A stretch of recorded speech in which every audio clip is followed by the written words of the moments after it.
Բարև ձեզ հարգելի դիտողներ, YouTube-յանի Մալիքի եթերում զրուցելու եմ քաղաքագետ Անդրեաս Ղուկասյանի հետ, ցանկության դեպքում կարող եք բաժանորդագրվել YouTube-յանի Մալիքին։ Բարև ձեզ, պարոն Ղուկասյան։ Բարև ձեզ Նարեկ։ Պարոն Ղուկասյան, Գերմանիայում գտնվող Նիկոլ Փաշինյանին Ադրբեջանի դեսպանը հայերեն ողջունելով ասում է, որ Սահմանադրությունն է միակ խոչընդոտը, որպեսզի ստորագրվի խաղաղության վերջնական համաձայնագիրը։ Թեև Նիկոլ Փաշինյանն արձագանքեց,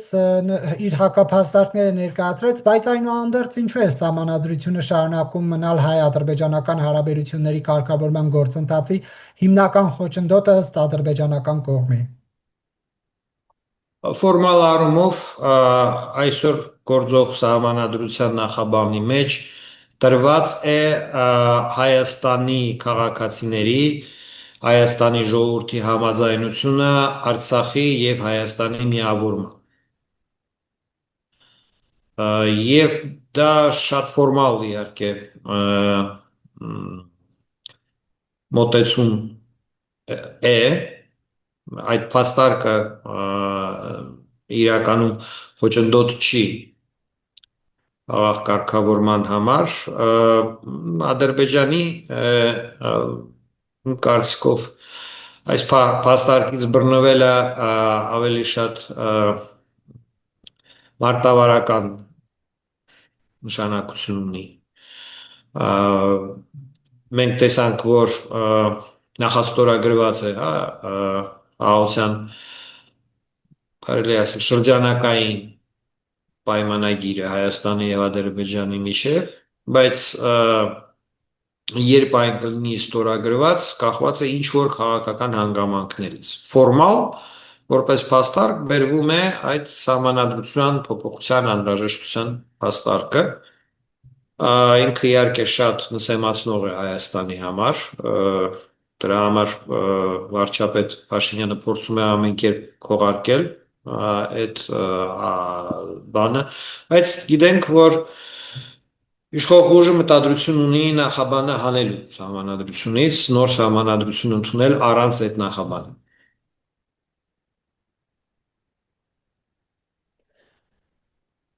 Կհանգուցալուծվի, բայց Սահմանադրության փոփոխություններից հետո խնդիրը, թե ոչ։ Ոչ։ Ինչու՞։ Խաղաղ կարգավորման տեսակետից խնդիրը դրանում չի առհասարակ, մարտավարությունը Ադրբեջանի, ինչպես ասի դա որպես պատրվակ է օգտագործում, այլ հանգամանքներ կան, որից կախված է խաղաղության պայմանագիրը կկնքվի վերջնականապես, թե ոչ կամ ավելի ճիշտ երբ կկնքվի և ինչ պայմաններում։ Ես դրա համար ֆորմալ գնահատեցի այդ Ադրբեջանի կողմից անընդհատ հնչեցվող պատրվակը, դա չի իրական պատրվակը, ինչի խաղաղության պայմանագիրը առ այսօր ստորագրված չի։ Իմ կարծիքով Արցախի հարցն է շարունակում մնալ այն գլխավոր հարցը, որ Ադրբեջանի համար պրոբլեմ է։ Բայց Հայաստանը, ինչպես տեսնում ենք, Արցախի հարցով ծպտուն չի հանում։ Դե դա չի նշանակում, որ պրոբլեմը չկա, Ադրբեջանի պրոբլեմը Արցախի հետ կապված ոչ միայն Հայաստանի հետ է, այլ միջազգային իրավունքի է։ Այսինքն ինքը ամբողջ միջազգային հանրությանն է վերաբերվում, և այս հարցում դեռ խնդիրներ կան իմ կարծիքով։ Ինչի Ադրբեջանը այդ պրոբլեմը ունի և դեռ չի տեսնում ճանապարհ, ինչպես դա կարողանալ հաղթահարել։ Հայերի էթնիկ զտումը Արցախում շարունակվում է, այսպես կախված մնալ Իլխամ Ալիևի ռեժիմի վրա։ Բայց ով է իրեն այդ հարցով անհանգստացնում, Արևմուտքից չկա, Ռուսաստանից չկա անհանգստություններ։ Եթե չլինենք ստորագրեր, ինչի պիտի չստորագրեր խաղաղության պայմանագիրը։ Եթե չի ստորագրում, ուրեմն կա խնդիր։ Դուք ինչպես է այդ խնդիրը ձևակերպվում, մենք ինչպես ենք դա տեսնում։ Դուք տեսել եք հրապարակված փաստաթղթերը Մինսկի խմբի խաղաղ կարգավորման։ Տեսել եք։ Չէ, վերցնենք վերջի Մինսկի խմբի առաջարկը։ Ինչ է այնտեղ, այսպես ասած, պատկերված։ Հայաստանը եւ Ադրբեջանը պիտի հայտարարեին, որ աղ կարգավորման գործընթացը ունի 3 նպատակ։ Առաջին նպատակ Ադրբեջանին վերադարձնել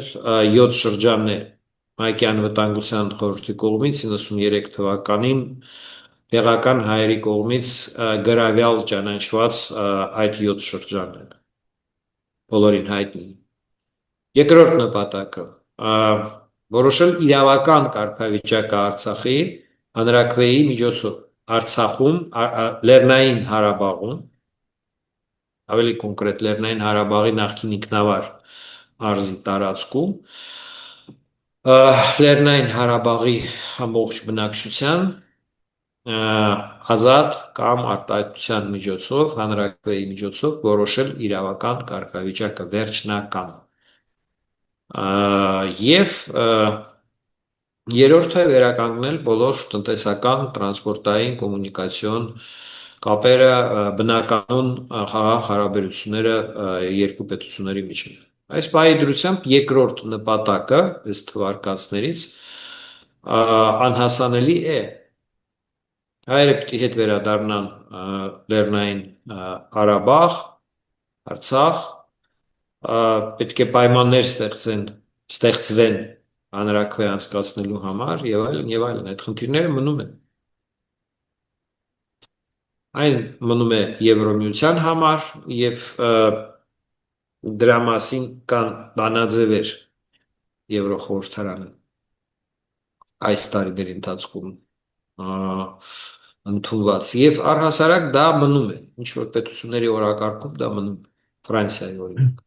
Սրան զուգահեռ Հայաստանն ու Ադրբեջանը ինչ որ հարցերում փորձում են համաձայնության գալ, օրինակ նավթի եւ նավթամթերքի ներկրումը Ադրբեջանից Հայաստան, սա ինչպես է մեկնաբանում, սա գործընթացի շրջանակներում դրական կարելի է համարել։ Դեք ես համարում եմ, որ Ադրբեջանում գործում է տարիներ արդեն շարունակ հանցավոր ռեժիմ։ Հայաստանում էլ համարում եմ, որ գործում է ձախողված եւ խաբեության մեջ թաղված ավանտյուրիստական քաղաքական խումբ։ Հիմա ինչ է կարծում, այդ տեսակ ակտորները, գործիչները,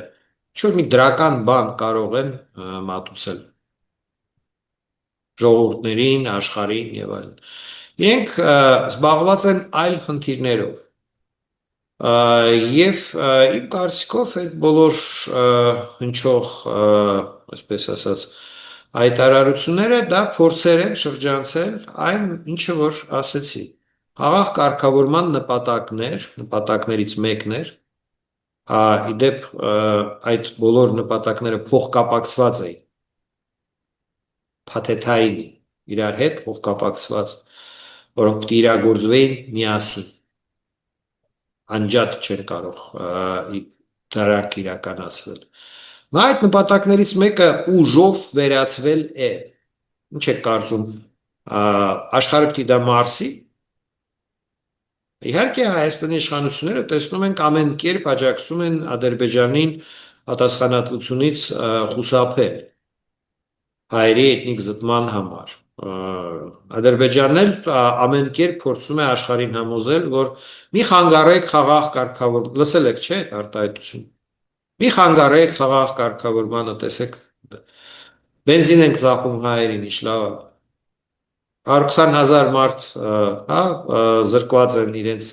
հայրենիքում ապրելու իրավունքից, դա քշերքի մի կողմն է, իսկ քշերքի մյուս կողմը ինչ է։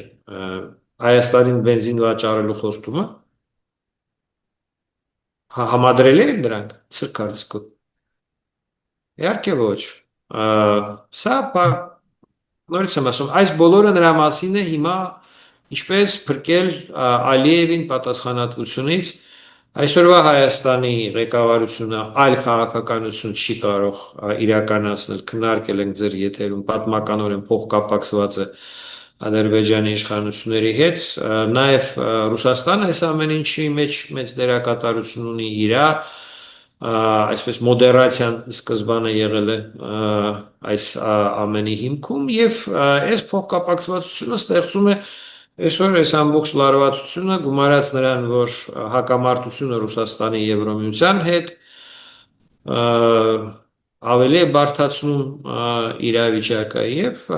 ունենք այսպես այդ դրությունը, որ փորձում են մատուցել իբրև Հայաստանի, Ադրբեջանի միջև հիմա տեսեք խաղաղության պայմանագիր չկա, բայց բենզին վաճառելու ենք։ Դիվանագիտական հարաբերություններ չկան, սահմանների դելիմիտացիա չկա, բայց բենզին վաճառելու ենք։ Ոնց են վաճառելու։ Երևի տենց ապօրինի առանց մաքսազերծման, հա։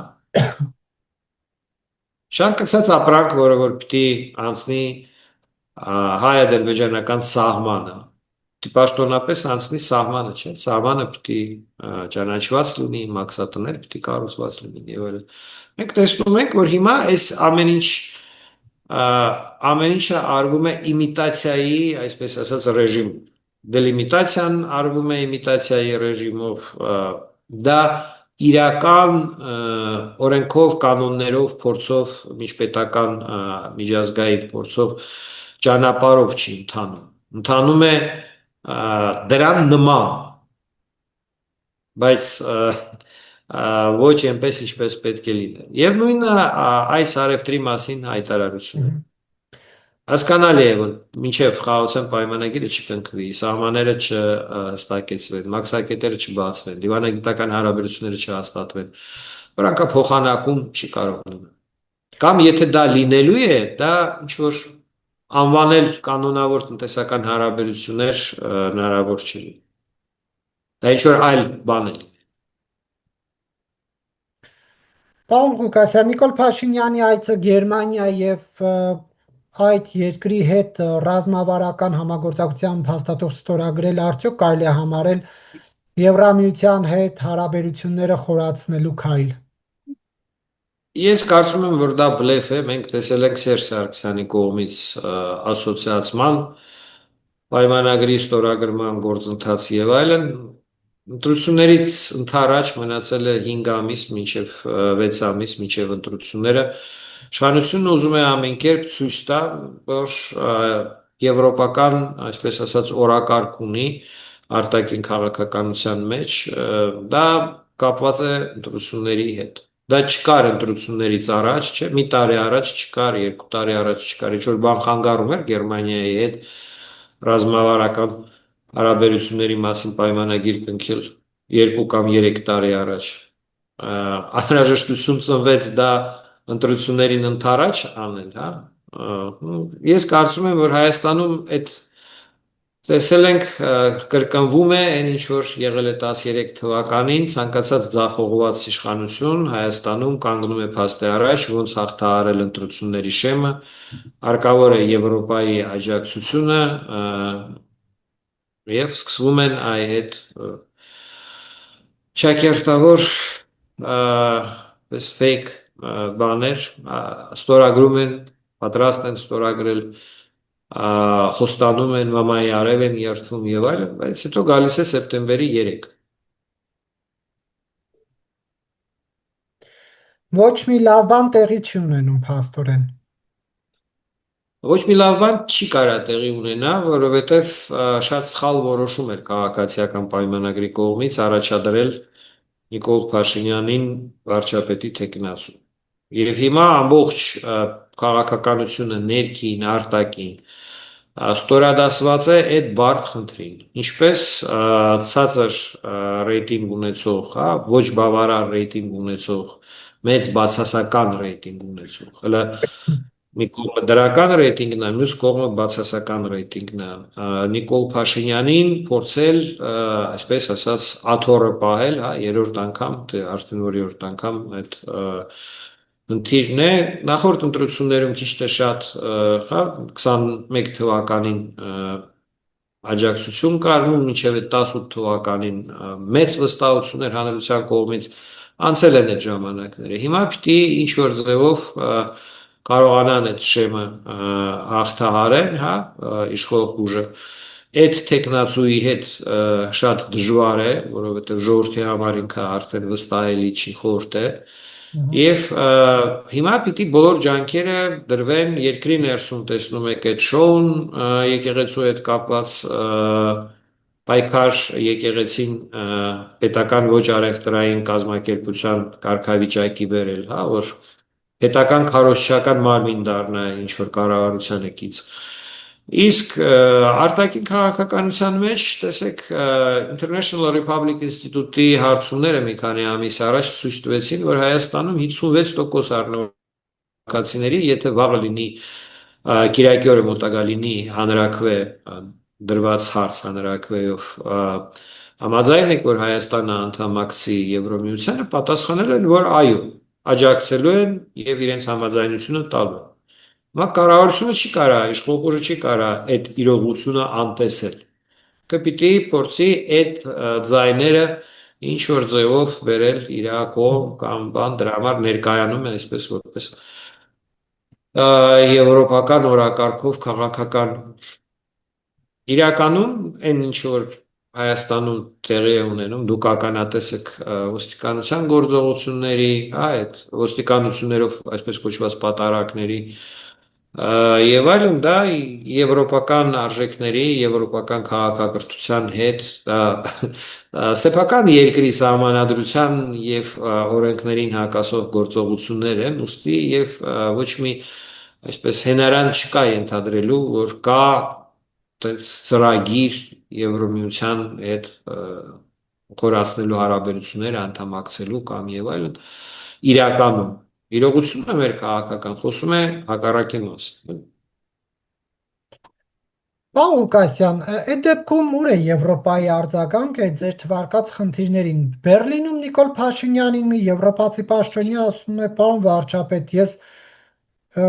փշակ խաղվում եմ ձեր խաղաղության միտված քայլերից, ժողովրդավարության միտված քայլերից, բայց Եվրոպան ինչու է լուր, ինչու չի ազանգում այդ խնդիրների մասին։ Անտարբեր է Եվրոպան այս պայմանությամբ եւ դա պայմանավորված է Հայաստանի այս երկիմաստ դրությունով ինչ անի Եվրոմիությունը ես խորհուրդ չեմ կարա իրեն տամ, բայց խաղադրույքը Նիկոլ Փաշինյանի վրա դնել դա մեծ սխալ է։ Մի անգամ Սերժ Սարգսյանի վրա դրել են։ Նման բառեր Սերժ Սարգսյանին չէին ասում, չէին փշակաղում Սերժ Սարգսյանից։ Ասոցիացիում էին ԵԺԿ անդամ կուսակցություններ, հանրապետական կուսակցությունը, բարձր, այսպես մակարդակով pan-եվրոպական ժողովներում էին մասնակցում։ Չկար այդպես բան, կար։ Ես ձեզ ասեմ 2008 թվականի մարտի 1-ից հետո ես իմ աչքով եմ տեսել ինչպես է եվրոպացիները աջակցել Սերժ Սարգսյանի, այսպես ասած, ընտրությանը։ Դա սովորական ստանդարտ բան են արեք։ Այլ պետությունները կաշկանդված են, չէ, այդ կանոնով ներքին գործերի մեջ այլ ժողովուրդների այլ պետությունների չխառնվելու հիմնականում վարում են գործերը իշխող ուժի հետ։ Աջակցում են իշխող ուժին։ Այդ կանոնը։ Հա, բայց հայտարարություններ էին առաջ տարածում, արձանագրում էին մարդու իրավունքների խախտումները, օրինակ եկեղեցու հետ, եթե Սերժ Սարգսյանի օրոք կամ Քոչարյանի օրոք նման բան լիներ, Եվրոպան ըստ էության այդ եվրոպական կառույցները կարձագանք էին։ Որովհետև եւ Սերժ Սարգսյանը եւ Ռոբերտ Քոչարյանը հա դիտարկվում էին որպես ավտորիտար գործիչներ, Սերժ Սարգսյանը իհարկե փորձում էր դիրքավորվել որպես դեպի ժողովրդավարություն, այսինքն հիբրիդային այսպես ռեժիմ գնացող, մաֆիա, որը որ ուզում է անցնել օրինական կյանքի, հա, լեգալ ինչ որ կյանքով ապրելու եւ իր դեմ պայքարողների նկատմամբ ռեպրեսիաները իհարկե ստանում էին Եվրոմիության աջակցություն իմ դատական process-ի ժամանակ բոլոր դատական նիստերի, չէ, ես ճանաչվում եմ բանդարկյալ Հայաստանում, ճանաչվել եմ այդ ժամանակ, գալիս էին Եվրոպական միության տարբեր պետությունների դեսպանները։ Ամեն մի դատական նիստին գալիս էր ինչ-որ մի պետության դեսպան, հերթով, այսպես հերթապահությամբ կարելի է ասել։ Այսօր այդպիսի բան չկա, որովհետև գլխավոր օպոնենտները, ում հետ մարտնչում է Փաշինյանը, պրոռուսական քաղաքական ուժեր են, Եվրոմիության բարեկամները չեն դրանք եւ իրենք դրանց չեն աջակցում, պարզ է, որ այդ ուժերը ժողովրդավարության դիրքերից չեն գալիս, կոռուպցիայի դեմ ժողովրդավարության համար չեն պայքարում, ուստի եւ անտարբեր է Եվրոպական հանրությունը, Եվրոմիությունը, իրավապաշտպան կազմակերպությունները, թեպետ բոլոր այսպես զեկույցներում ամենտեղ նշվում է, որ Հայաստանում վիճակը մարդու իրավունքների վատ է, որովհետև այդ տեսակ միջոցները ընդունելի չեն իրականում ոչ մեկին, նամանավանդ դեպի Եվրոպա գնացող, Եվրոմիություն գնացող քաղաքական ուժը պսի իր օրակարգում հարց ունեցող, նման միջոցներով չի կարող հասնել, դա հակասություն է, եվրոպական արժեքներին հակասող գործողություններ, ինչ որ Հայաստանում կատարվում է, էլի, որ երգը ենթադրենք հնչեցնել եկեղեցում պատարակից առաջ, պատկերացնում եք եվրոպական քաղաքակրթության համար ինչ խորտ են նման գաղափարները, կամ պետությունը փոխի կանոնադրությունը եկեղեցու կամ պետական վարչապետի նախաձեռնությամբ տես բան արի, դա խորը հակասության մեջ է, աջակցություն Փաշինյանը ունի, ինչպես ասում եմ, նախորդ բոլոր ղեկավարները ստանդարտ դա ստանում են, այդ ցուցիչ չի։ Հայաստանի ներկայ իշխանություններից ինչ որ մեծ բան եվրոպացիները չեն սպասում իմ կարծիքով։ Դրա համար գործով է, չէ, ամեն ինչ գնահատվում։ Սեպան շատ թույլ վիճակում է, տեսնում եք, արկախված է այդ վիզաների ազատականացման ծրագիրը եւ այլն։ Իրական գործնական քայլեր բացակայում։ Իսկ այդ դիվանագիտական աջակցությունը, խոսքերը ողջունել, իհարկե դա նորից եմ ասում, դա ստանդարտ բան է։ Բայց ամեն դեպքում Հերթապեցնում է իհարկե, բայց հիմա իրողություն է։ Իլխամ Ալիևին են ասում, չէ, չգիտեմ, ում հետ շփվում են, բոլորին ասում են այդպես բաներ։ Այս կամ այն խոսքերով էլի։ Եվրոպացի պաշտոնյաները կարծում են, որ Հայաստանի ժողովրդավարության առաջիկա ընտրություններին սպառնալիքներ են սպասվում Ռուսաստանից եւ դրա համար պատրաստ են աջակցել, նույնիսկ Բրյուսելը նախորդ շաբաթ հիբրիդային պատերազմի դեմ պայքարի համար 15 միլիոն հատկացրեց։ Կա իսկապես վտանգ, թե ոչ։ Դե տեսեք, հիմա փորձենք այս մյուս կողմից նայենք։ 24 թվականի, ապրիլի 5-ին Բրյուսելում Հայաստանից ակնկալում էին վճռական որոշումներ։ Երբ որ նման որոշումներ են ակնկալում Հայաստանից եւ Հայաստանը քայլ չի անում, որ իրենից սպասում են, բերելով փաստարկներ, որ Խախում ունենք տնտեսական Ռուսաստանից, ազդեցություններ ունենք, ունենք, ունենք, Ռուսաստանը, այսպես մեր վրա ներքին ձևով կարող է ազդել, շարժումներ ունենք, տեսեք, այդ պրոռուսական ուժերը փոխոցում են եւ այլն, դա մի անգամ, երկու անգամ, 5 անգամ, 10 անգամ ենթադրենք ասվելուց հետո եվրոպացիները սկսում են կանխարգելիչ քայլեր անել։ Այլ ասում եք, որ ռուսական այսպես միջամտություն կարող է լինել ընտրություններում։ Շատ լավ, ես ձեզ 15 միլիոն որպեսզի դեմը առնեք։ Այսինքն այստեղ դիվանագիտական խաղը եվրոպացիների հետևյալն է՝ նվազեցնել այն առարկություններ, կոնտրարգումենտներ, ինչու Հայաստանը չընդունի որոշում Եվրամիության անդամության, այդ տիրույթ Եվրոպացիները պարզ եւ այսպես ուղիղ պատրաստ են եւ դա հրապարակային անում են, որ եթե խնդիր ունեք Ռուսաստանից ազատվելու, հա, այդ ազդեցությունները նվազեցնելու, մենք կարող ենք աջակցել ֆինանսական ռեսուրսներով, քաղաքական ռեսուրսներով, ռազմական ռեսուրսներով, դա էլ եք չէ՞ լսել, որ նույնիսկ ռազմական աջակցություն Հայաստանին, չէ, այդ Եվրամիությունը այդ աղության հիմնադրամի միջոցով առանձին պետությունները Հիմա տեսնում եք, որ ռազմական կցորդներ տարբեր պետություններից եվրոպական Հայաստան են գալիս, Ֆրանսիայի նվաղուց կար, հիմա Բրիտանիայից եկավ այս վերջերս։ Այսինքն Եվրոպան փորձում է այս ռեժիմի համար վերացնել այն ապագայում հնարավոր զրկել հնարավորությունից այդ որպես փաստարկ օգտագործել իբրև թե Ռուսաստանը այստեղ բան է, իրենց համար անհաղթահարելի խնդիր։ Իրականում ես համոզված եմ, որ դա պարզապես այսպես փաստարկներ են, որ բերվում է անգործությունը հիմնավորելու համար Նիկոլ Փաշինյանի կառավարության կողմից էլի քաղաքականությունը կայանում է նրանում, որ Հայաստանը հեռու պահել Եվրոմիությունից։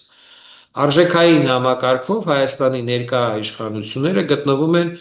Ռուսաստանի Դաշնության, Թուրքիայի, Ադրբեջանի եւ այլ ավտորիտար հանցավոր պետությունների ղեկավարների հետ այդ տիրույթում իրենք եվրոպական քաղաքակրթության տիրույթում չեն գտնվում եւ իրենք դրա մասին բարձ ասում են, չէ՞ որ ԵԱՏՄ-ի հարաբերությունները պահպանել իրենց համար արժեք է Թուրքիա-Ադրբեջան օրակարգը իրենց համար ավելի կարևոր է, քան բան հասկանալի չէ, որ ոչ Թուրքիան, ոչ Ադրբեջանը հետաքրքրված չեն, որ Հայաստանը դառնա ԵՄ-ի անդամ։ Եթե Հայաստանը Եվրամիության անդամ դառնա, Թուրքիան ո՞նց կարա արևտուրանի հայ-թուրքական սահմանի բացման հարցով։ Եթե Հայաստանը Եվրամիության անդամ դառնա, Ադրբեջանը ո՞նց կարա Հայաստանի հետ այսպես վերևից ներքև խոսալ կամ ինչ-որ սահմանադրության փոփոխության կամ այլ նսեմացնող պահանջներ առաջ քաշել։ Ակնհայտ է դա։ Եվ այս իշխանությունները իրենք հոգով, սրտով, ամեն ինչով ավելի ընդեղ են այդ թուրքերի, ադրբեջանցիների, Կրեմլի հետ Պարզապես այսօր աշխարհում անհնար է առանց Եվրամիության։ Եվրամիությունը խոշոր խաղացող է միջազգային։ Իր հետ հաշվի են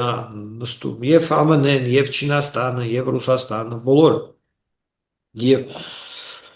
դա այդքան էլ հեշտ չի մերժել Եվրամիության ինչ-որ ծրագրեր եւ այլ առաջարկներ։ Դրա համար փաստարկներ են պետք եւ այդ փաստարկը, որ մենք այսպես ազդեցություններ ունենք Ռուսաստանը մեզ գործոն է, իրականում գործոն է իհարկե, բայց հաղթահարելի գործոն։ Բայց ես չեմ տեսնում կամք դա հաղթահարելու։ Ավելի շատ տեսնում եմ, որ որպես փաստարկ ինչի դանդաղեցնել կամ տապալել եվրոպական օրակարգը Հայաստանի հանդիպակաց եվրոպացիներն էլ աստիճանաբար, ինչպես ասեցի, նվազեցնում են հնարավորությունը այդ ապագայում Փաշինյանի համար նման փաստարկներով արդարանալ։ Ակնհայտ է, որ ընտրություններից առաջ իրենց պայմաններն են առաջ քաշելու Փաշինյանի առջև ինչ են իրենք ակնկալում Հայաստանից եւ վերցնում են, այսպես ասած, նաեւ ապահովագրություն, որ հետագայում ինքը չկարողանա, այսպես ասած, խոստումներից փախչել, հղում անելով ֆորս մաժորին Ռուսաստանին եւ այլ։ Հասկանալի է, որ Փաշինյանին Եվրոպայից պետք է այսպես ասած փեչատ, որ ընտրությունները անցել են Հայաստանում լավ։ Առանց դրա ինքը չի կարող իշխանությունը պահել, վերարտադրվել, իր համար գերկարևոր գնահատական ընտրությունները։ Պարոն Ղուկասյան, հայտնի այս եկեղեցու եւ Փաշինյանի կաթողիկոս եւ Փաշինյանի միջև տարաձայնությունների ֆոնին ինչ զարգացումներ են տեղի ունեցել։ Նաեւ հոգեվորականներ միացան Փաշինյանին։ Հիմա պարզվում է, որ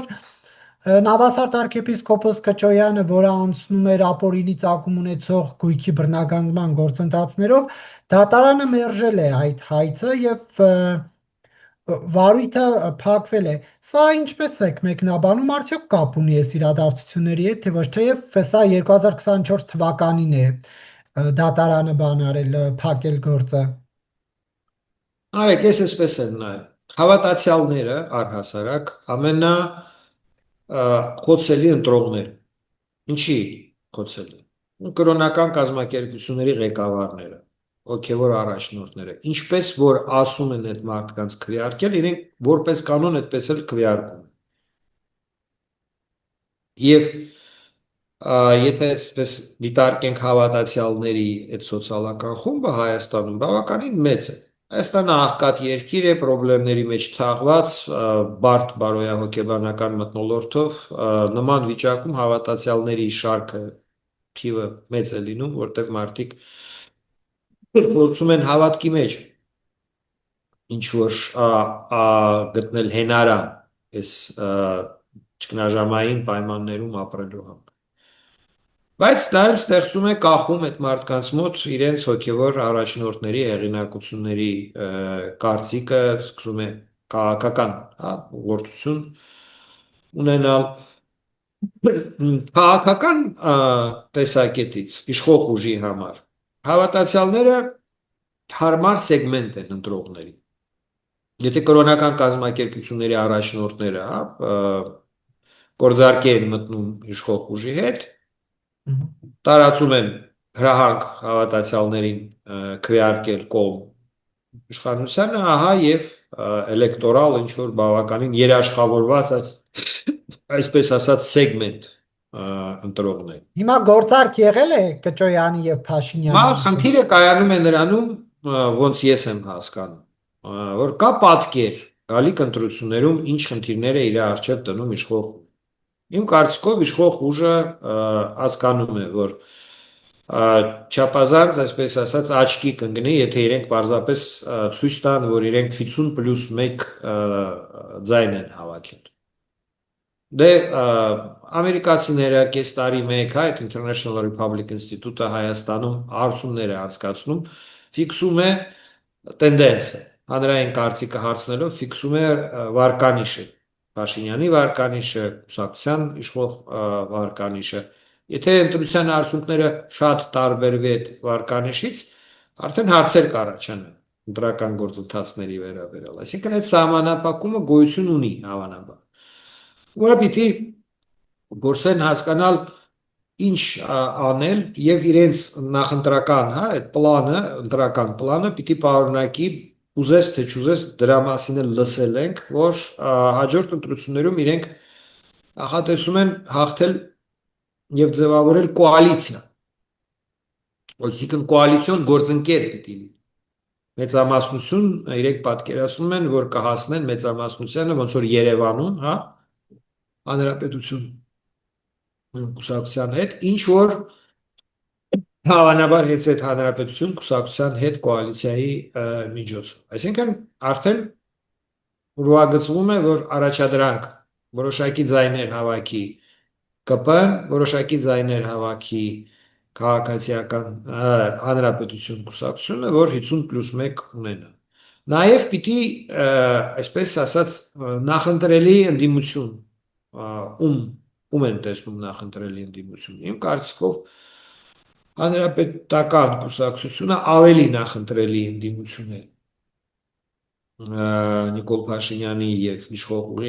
ուժի համար, քան Հայաստան դաշինքը, Դաշնակցությունը, Ռոբերտ Քոչարյանը եւ Ռոբերտ Քոչարյանին այսպես շատ մոտ հարազատ Սամվել Կարապետյան։ Եվ ահա դասավորությունը գալիք ընտրությունների Քոչարյան Կարապետյան մի թիմ, այսպես Փաշինյան Արամ Սարգսյան ուրի երկրորդ թիմ եւ իհարկե Փաշինյանը կուզենար, որ Սերժ Սարգսյանը ավելի շատ ձայներ հավաքեր, քան Ռոբերտ Քոչարյանը, Դաշնակցությունը, Սամվել Կարապետյանը։ Իշխող ուժի տեսակետից հայ առաքելական եկեղեցու հավատացյալների այդ սեգմենտը դա հավանաբար իրենք դիտարկում են որպես Քոչարյանի ընտրողներ։ Եվ հիմա խնդիրը հեղինակազրկել վերնախավը եկեղեցուն, որպեսզի թուլանա իրենց ազդեցությունը հավատացյալների վրա այդ ընտրական իմաստով։ Փորձել փոխարինել, հասնել այնտեղ, հրճակված նպատակը վեղապարին եւ վերնախավը փոխել, եկեղեցու եւ մյուս։ Այսինքն առնվազն այս արշավը հնարավորություն է տալիս հայ առաքելական եկեղեցու հակառակորդներին մոբիլիզացնել, տարբեր տեսակի աղանդներին, բաներին իշխանության շուրջը։ Մյուսը թուլացնել Քոչարյանի էլեկտորատը, որը որ կարող էր ենթադրենք հայ առաքելական եկեղեցու կողմից ուղղորդված լինել։ Սրանով եմ ես, այսպես եմ ես դիտարկում էլի այդ անհրաժեշտությունը, ինչու հիմա առաջացավ խնդիր եկեղեցու հետ հակադրվել եւ այսպես մտնել պայքարի մեջ։ 5 տարի առաջ չկար, չէ՞, այդպես խնդիր։ Թե չկար, որովհետեւ առանց դրա էլ կարելի էր առանց նման բաների կար պաշար մեծ հանրային վստահության վերարտադրվելու համար նման բաներ անհրաժեշտ չէին։ Հիմա անհրաժեշտ է։ Եվ այս դասավորությունը, այս երկու ծրագրերը արդեն այսպես հանրությանը մատուցված են իմ կարծիքով, եւ իշխող ուժը մատուցել է, որ պարտներով պիտի ինքը հաղթի, եւ տեսնում ենք, որ Քոչարյանն էլ է, չէ՞, մատուցել, որ Սամվել Կարապետյանն է իր համար այդ մեր ձևով շարժումը խավոր գործընկերը դիտարկում։ Այստեղ եւ այդ ինտրիգն է, Սերժ Սարգսյանի հարցը։ Ես այն կարծիքի եմ, որ իշխող ուժը Սերժ Սարգսյանին դիտարկում է որպես ֆիգուր, ինչպես Քոչարյանի դիրքերը թուլացնել եւ իհարկե իրենք շատ կցանկանային կերազեին, որ հանրապետական կուսակցությունը լինի ընդդիմություն խորհրդարանում, իսկ դաշնակցությունը այդ մեր ձևով դեռ հələ չի գրանցվել, բայց երբ որ գրանցվի այդ կուսակցությունը եւ այլն, որ իրենք բան չունենան, քշեր չունենան, կամ շատ քիչ լինեն, կամ ընդհանրապես չլինեն։ Բոլոր գործողությունները պայմանավորված են, ես դիտարկում եմ, այդ անհրաժեշտություններով, քաղաքական պայքարի անհրաժեշտություններով, քիչ օրեր են մնացել, 150-160 օր է մնացել, մինչև ընտրություններ, մինչև քվեարկություն, դա շատ քիչ է։ Եվ դրա համար այդ բոլոր քաղաքական process-ները շատ սուր են, ամեն կիրակի տեսնում ենք այդ շոուները արդեն, այսպես կոչված պատարակներ, որոնք որ դե իրականում պատարակ համարվել կարծիքով չեն կարող, բայց որպես նախընտրական շոու իրենք աշխատում, քաղաքական շոու, հետաքրքրություն են գրավում մարդկանց ուշադրությունը եւ այլն։ Շնորհակալություն, պարոն Ղուկասյան, հարցազրույցի համար։ Ես եմ շնորհակալ։